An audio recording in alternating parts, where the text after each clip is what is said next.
بسم الله الرحمن الرحيم الحمد لله رب العالمين والصلاة والسلام على نبينا محمد وعلى آله وأصحابه أجمعين سبحانك لا علم لنا إلا ما علمتنا إنك أنت العليم الحكيم رب اشرح لي صدري ويسر لي أمري واحلل عقدة من لساني يفقه قولي السلام عليكم ورحمة الله وبركاته. Құрметті жамағат, қадірлі ақсақалды аталар, ақ жаулықты аналар, баршаңыздың қасиетті жұма күні мешітке арнайы ниет білдіріп басып келген қадамдарыңызға Алла сауап нәсіп етсін. Екінші бір қадамдарыңызбен, пендешілікпен жасаған қателіктерімізді Алла Тағаланың өзі кешірсін. Өткен жұма менен осы жұманың арасындағы ағаттық кемшіліктеріміз болса, Алла өзі кеңшілігімен кешірсін. Жұма баршамызға құтты, берекелі болсын. Бүгінгі жұма уағызында айтатын тақырыбымыз ақыр заман белгілері атты тақырыпта сіздермен сөз қозғайтын боламыз. Аты айтып тұрғандай, ақыр заман бұл қияметтің жақындауы. Ақыр заман аты айтып тұрғандай, бұл дүниенің соңы. О дүниелік өмір қарсаңында бұл дүниедегі тіршілік атаулы түгелдей тоқтайды. Міне осы тіршіліктің тоқтау мерзімін қиямет қайым, яғни ақыр заман деп атайды. Қиямет қайымның болатындығы жер бетіндегі күллі діндер қабыл еткен.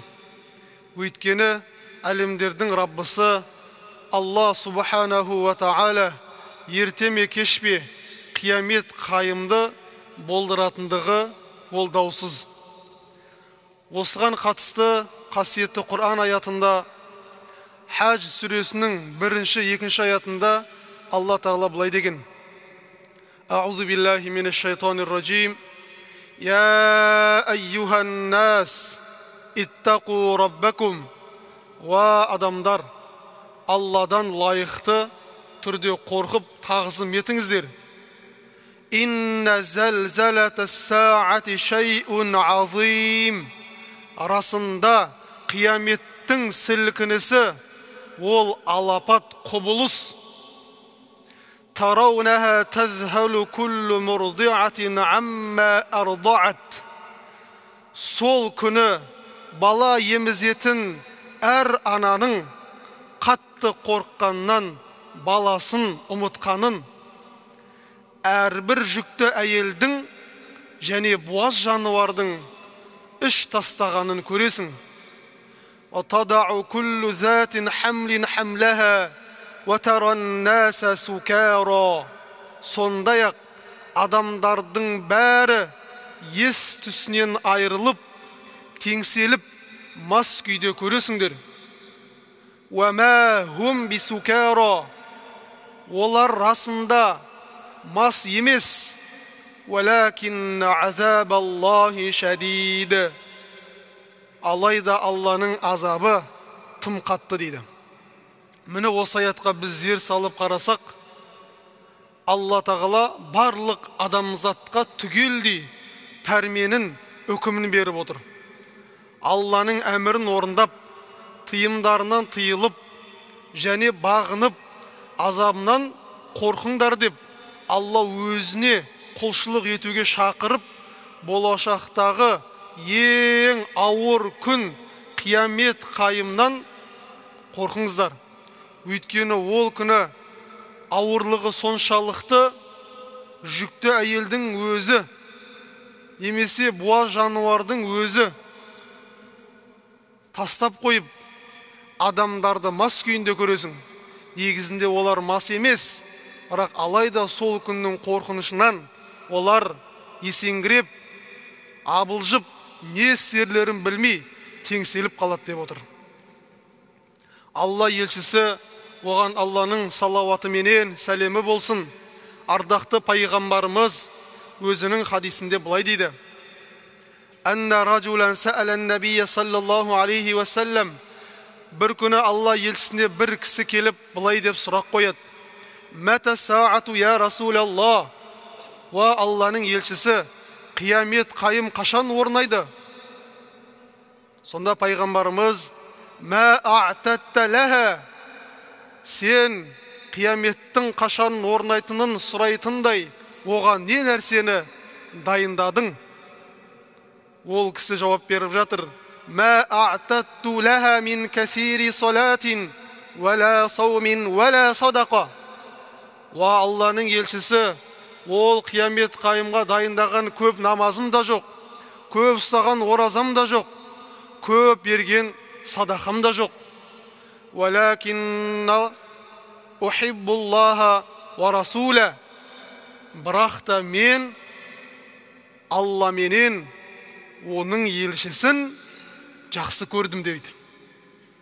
Сонда пайғамбарымыз саллаллаху алейхи ва салламның жауабына қараңызшы: «Анта ма'a ман ахбабта». Олай болса сен жақсы көргендеріңмен бірге боласың деді.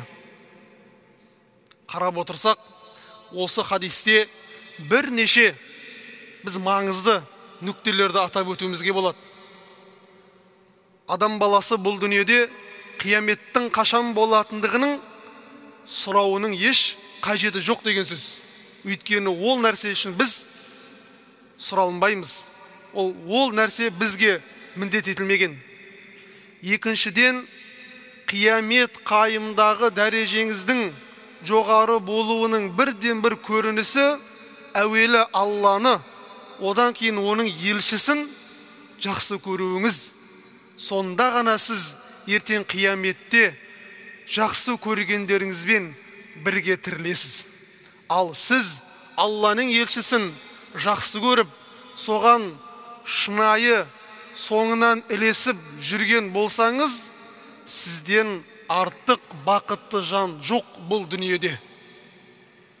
Әр қайсымыз осы айтылған хадистен бір өзімізге ғибрат алып қояйық. Мен кімді жақсы көріп жүрмін, және кімнің соңынан ілесіп келе жатырмын деп. Ислам діні бойынша бұл қиямет қайымның болатынына сену иман шарттарының бірі. Иманның 7 шарты бар. Соның бірі қиямет қайымның болатындығына толық сену керек. Сол себепті де шынайы мұсылман ақыр заманның болатынына сеніп қана қоймай, оның негізгі белгілерін де оқып, үйреніп білуі керек екен. Ақыр заманның нақты қашан болатындығын бір ғана Алла біледі. Одан өзге ешкім оны білмейді. Бұған қатысты да қасиетті Құранында Алла Тағала А'раф сүресінің 187 аятында былай деген: «Аузу биллахи минеш-шайтанир ражим. Яс'алунака анис-са'ати айяна мурсаха». Ва Мұхаммед саллаллаху алейхи ва саллям, сенен адамдар қияметтің қашан болатындығы жайында сұрайды. «Қул иннама илмуха инда рабби, ла юджаллиха ли вақтиха илля хуа». Оларға ол жайлы нақты мәлімет Раббымның жанында деп айтты. Одан өзге ешкімде оның кесімді уақытын дөп басып ашып айта алмайды. Қияметтің қашан орындайтындығын бір ғана Алла субханаху ва тағала біледі.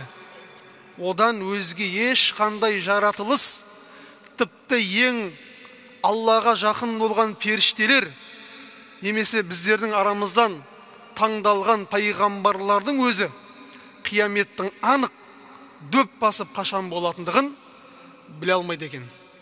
Міне осы аятқа тәпсірші ғалымдарымыз түсінік бере келе былай дейді: Алланың қияметтің қашан болатындығының жасырып қоюының көптеген біздер үшін жақсы тұстары көп.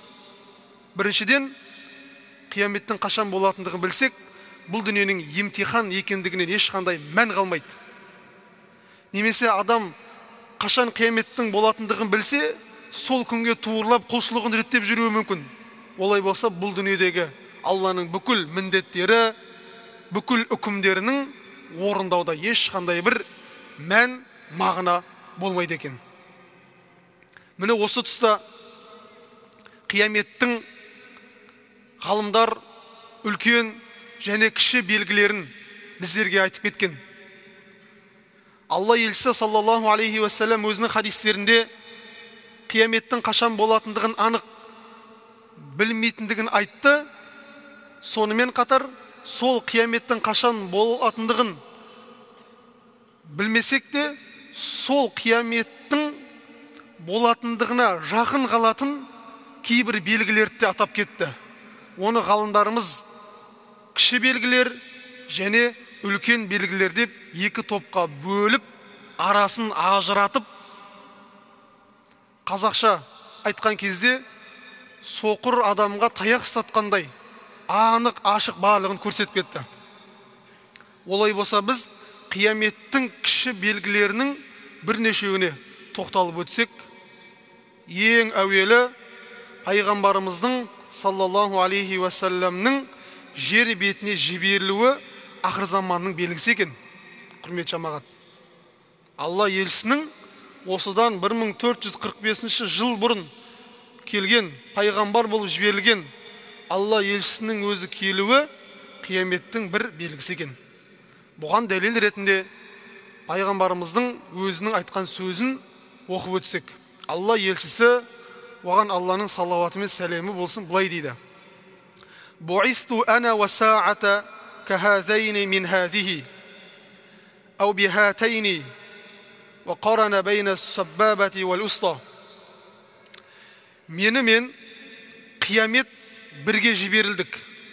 Мен және қиямет екеуміз бірге жіберілдік деп Алла елшісі сұқ саусағымен ортаңғы саусағын қимылдатып сахабаларына көрсеткен екен.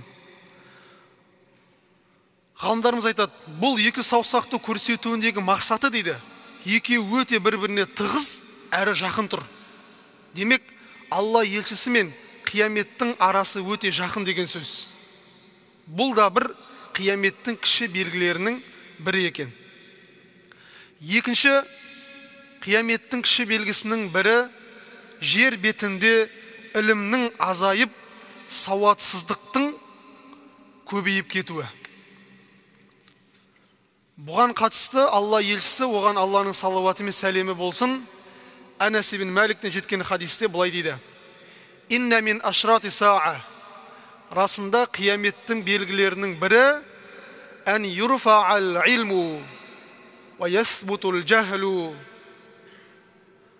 Қиямет жақындағанда дін ілімінің жер бетінде көтеріліп, азайып кетуі және сауатсыздықтың белең алуы. «Ва юшрабул хамру», арақ ішудің көбеюі. «Ва язхару аз-зина», зина жасау етек алып кетеді дейді Имам Бұхари риуаятында. Қарап отырсақ, қазіргі таңда дін ілімінің азайып кетіп бара жатқандығында біз көріп отырмыз. Жер бетінде ілімсіздіктің де белең алғандығын көріп отырмыз.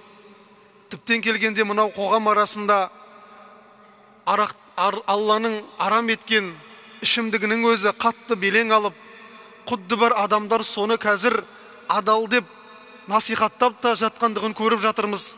Құдай сақтасын. Сонымен қатар зинаның да қоғам арасында көп белең алып, қаракөз қарындастарымыз бен қыздарымыз, әпкелеріміздің осы жолда құрбан болып жатқандығының да куәсі болып отыр екенбіз, құрметті жамағат. Одан кейінгі және қияметтің кіші белгісінің бірі қызмет өз маманына берілмеген жағдайлардың көп орын алуы екен. Өз маман адамның тиісті өз қызметінде жасамауы да қияметтің бір белгісі. Алла елшісі, оған Алланың салауаты мен сәлемі болсын, хадисінде İza duyyatil amana fantaziri sa'a. Егер аманат аяқ асты етіліп,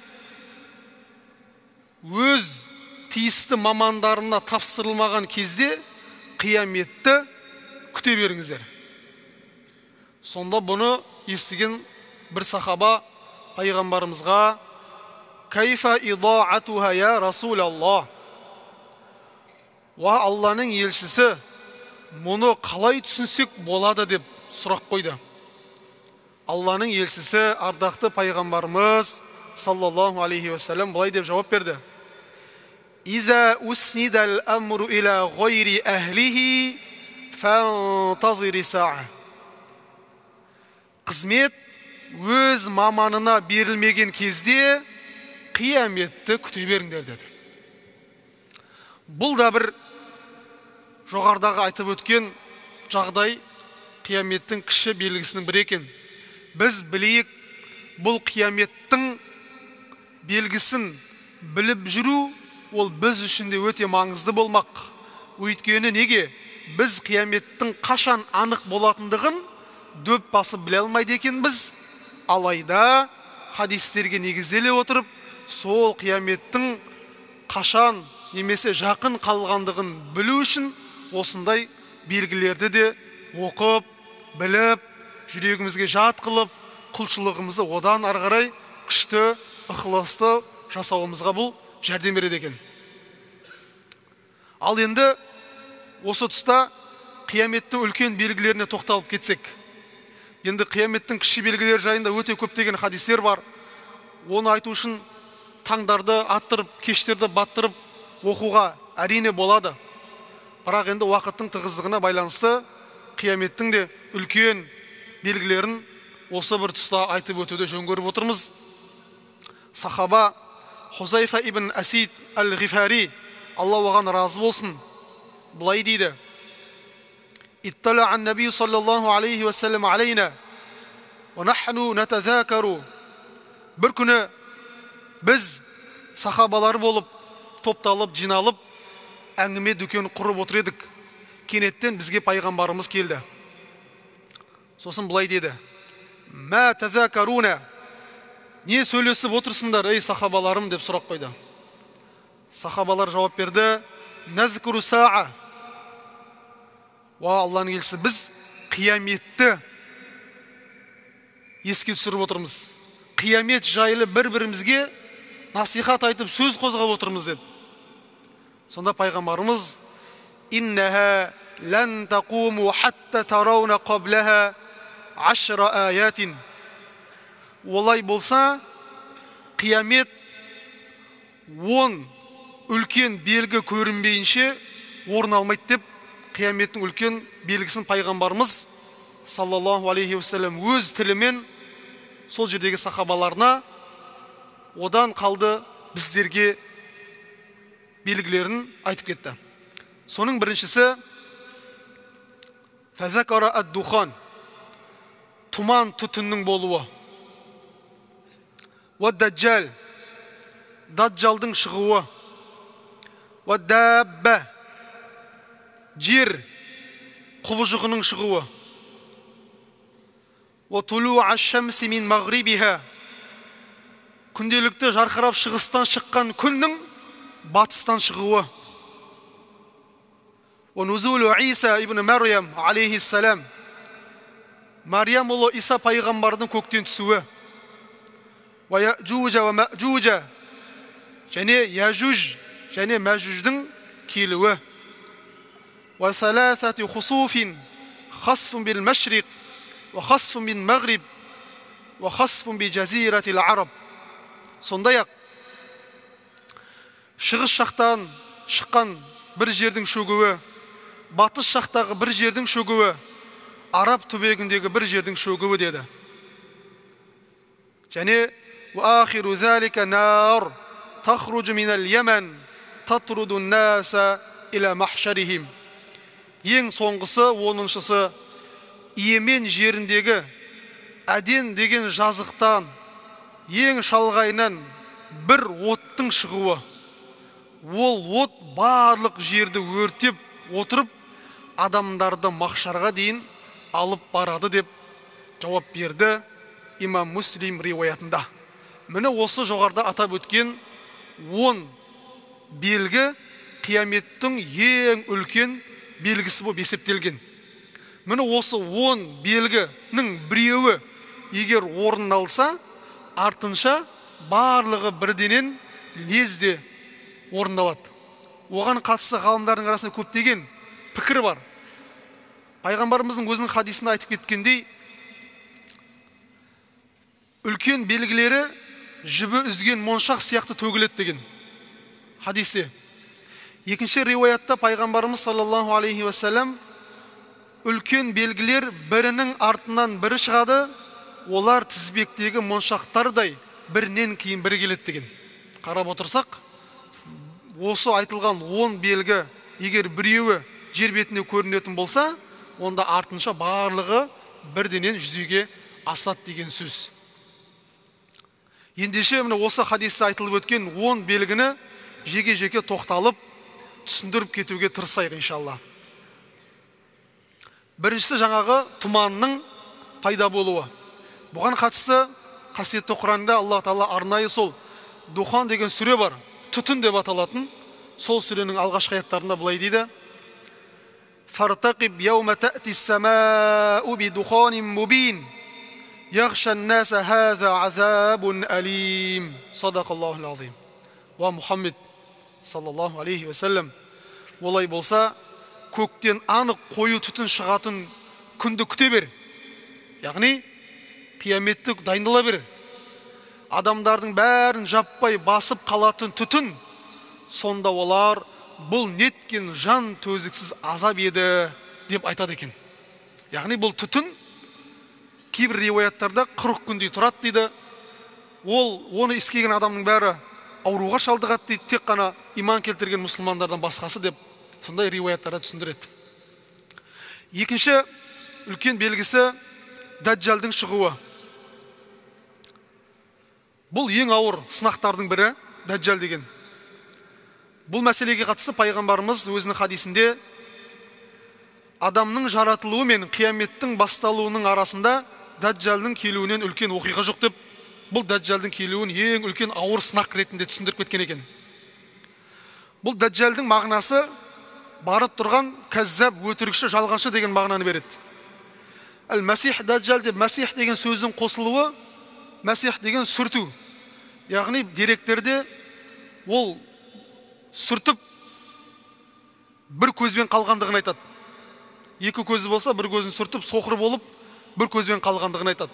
Бұл нағыз барып тұрған өтірікші, жалғаншы болып, өзін құдаймын деп, адамдардың бәрін өзінің артына тартып, адамдар жасай алмайтын кейбір сиқырларды жасап, өліні тірілтіп деген сияқты. Сондай бір біздерге тән емес болған кейбір бейтаныс құбылыстарды жасап, адамдарды өзіне несейді, артынан ілестіруге шақырады. Адамдардың кейбіреуі соның айтқан азғыруына ілесіп, оны құдай тұтып, жаңағыдай адамдарды осындай бүлікке алып келетін үлкен бір Даджалдың келуі, бұл қияметтің үлкен белгісінің бірі екен. Үшінші белгі Даббатул ард, жаңа айтып өткендей, жерден шығатын бір хайуан мақлуқтың шығуы. Бұған қатысты да қасиетті Құран кәрімнің Нәмл сүресінде Алла Тағала былай деген екен: берілген сөз, уәде етілген азап іске асуға шақ қалғанда, оларға жерден бір мақлуқты шығарамыз. Құранның аяты. Яғни қиямет жақындаған сәтте оларға біз жерден бір мақлуқты шығарамыз. Сөйтіп әлгі мақлуқ адамдарға тіл қатып, өз бойларындағы, жалпы болмыстағы, хам кітаптағы айқын дәлелдерімізге, аяттарымызға лайықты түрде иланбағандықтарын айтады. Яғни адамдарға сендер Алладан келген мынау дінге, Құранға мойынсұнбай жатсыңдар, сендер оны мойындамай жатсыңдар деген секілді адамдарға Алланың белгілерін ол айтады екен. Жаңағы құбыжығымыз. Одан кейінгі төртінші күннің батқан жерінен шығуы. Яғни бұл күнделікті жарқырап шығысымыздан шыққан күннің батысымыздан шығуы да, Құдай сақтасын, бұл қияметтің ең үлкен ауыр белгісі екен. Бұған қатысты Алла Құранда Раббыңның қиямет қайымға қатысты кейбір белгілері келген күні бұрын соңды иман келтірбегендер, немесе тек сөз жүзінде иман келтіріп, ешбір қайырлы іс істемеген адамға иманы ешқандай да пайда бермейді. Ендеше ондайларға істеріңнің қарымын күте беріңдер, біз де күтудеміз деп айт деген. Яғни қияметтің ең үлкен белгісінің бірі күннің батыс жақтан шығуы. Алла елшісі бұған қатысты: «Ла тақуму саа хатта татлуа аш-шамсу мин мағрибиха». Күн батыстан шықпайынша қиямет болмайды. «Фаиза талаат вараха ан-насу аману ажмаун». Күн батыстан шыққанда адамдардың барлығы жапа тармағай оны көріп, жаппай иманға келтіреді. «Вазалика хина ла янфау нафсан имануха». Оған дейін иман келтірмеген, немесе иманда жақсылық болмаған пенделерге сол күні имандары пайда бермейді деген. Яғни бұл пайғамбарымыздың және бір хадистерінде адамның тәубесі жан алқымға келгенге дейін қабыл етіледі деген, және екінші бір риуаяттарда күн батыстан шыққанға дейін. Ал егер де күн батыстан шыққандығын көріп, Аллаға иман келтіріп тәубе етсеңіз, ол иманыңыз бен тәубеңіздің еш пайдасы жоқ. Яғни сізге енді бүкіл нәрсе анық болды, имтихан, сынақ деген нәрсе бітті, алдыңыздағы жасырылы тұрған перде ашылды деген сөз. Одан кейінгі 5-ші белгісі Хазіреті Иса пайғамбардың көктен жерге түсуі. Бұған қатысты қасиетті Құран кәрімде Алла Тағала «Ва иннаху ла илмун лисаати». Сондай-ақ ол, яғни Мәриям ұлы Иса пайғамбардың қиямет қайымының бірден бір белгісі екендігін біліңдер дейді. Көктен жерге түсуі. Бұған қатысты пайғамбарымыз көп хадистерін айтып кеткен. Қиямет жақындағанда көктен Мәриям ұлы Иса алейхиссалам түсіп, жер бетіндегі бүкіл бүлікті, жаманшылықтарды тоқтатып, Алланың әділдігін орнатып, жаманшылықтарды жойып, адамдарды иманға шақырады деген. Одан кейінгі 6-шы белгісі Яжуж-Мәжуж тайпаларының шығуы. Бұған қатысты да Анбия сүресінде Алла Тағала күндердің күнінде Яжуж бен Мәжуждың алдына қойылған тосқауыл ашылады да, олар лаң салып, дүниені ойрандау үшін әр төбенің басынан селдей ағыла бастайды. Міне, хақ уағда орындалатын, яғни қиямет қайым орнайтын уақыт таяды деген сөз. Одан кейінгі шығыс жақтағы бір жердің шөгуі, батыс жақтағы бір жердің шөгуі, 8-ші Араб түбегіндегі жердің шөгуі. Бұған қатысты Алланың елшісі саллаллаху алейхи уассалам Умму Саламада жеткен хадисте пайғамбарымыз: «Мен өмірден өткеннен кейін 3 жерде жер шөгу жүзеге асады. Біреуі шығыста, екіншісі батыста, үшіншісі Араб жазирасында» деді. Сонда оны естіген Умму Салам анамыз: «Уа Алланың елшісі, жер бетінде жақсы адамдар болса да, жер шөгіп кете береді ме?» деді. Сонда пайғамбарымыз саллаллаху алейхи уассалам: «Жер бетінде адамдардың көпшілігі бұзылса ше» деп жауап берді. Имам Бұхари риуаятында. Демек, жер бетінде қоғамның өзгеріп, бүліктің, күнәнің қатты белең алуы деген сөз қияметтің жақын қалғандығының бірден бір белгісі екен. Одан кейін ең соңғысы Хижаз тарапынан үлкен оттың шығуы, ол ең соңғы қияметтің 10-шы белгісі екен. Қадірменді жамағат, сонымен қатар қазақ ақын жыраулары да өз жырларында арқау еткен мәшһүр Жүсіп Көпейұлы бабамыз да өзінің керемет өлең шумақтарында ақыр заманға қатысты керемет насихаттан айтып кеткен екен. «Бір күні сүрін тартар Исрафил, болғаны сүрін тартса заман ақыр, тау мен тас, ой мен шұқыр бірдей болып болады, жердің жүзі айдай тақыр. Дүниеде өлмей қалмас ешбір пенде, басқалар бір құдайдан болар мүрде» деп қияметтің, яғни ақыр заманның болатындығын бабаларымыз да өзінің көптеген өлең шумақтарында, ақындарымыз өздерінің еңбектерінде айтып, суреттеп, артында келетін ұрпақтары, яғни сіздер менен біздерге осылай насихатын тастап кеткен екен. Жаратушы иеміз Алла бізге өмірдің де, өлімнің де, әсіресе ақыр заманның ауыр күндерінен қорғап, қиямет қайымның сынағынан Алла баршамызды сақтасын. Ва ахиру дауана анил хамдулиллахи раббил аламин. Амин. Аллаху акбар.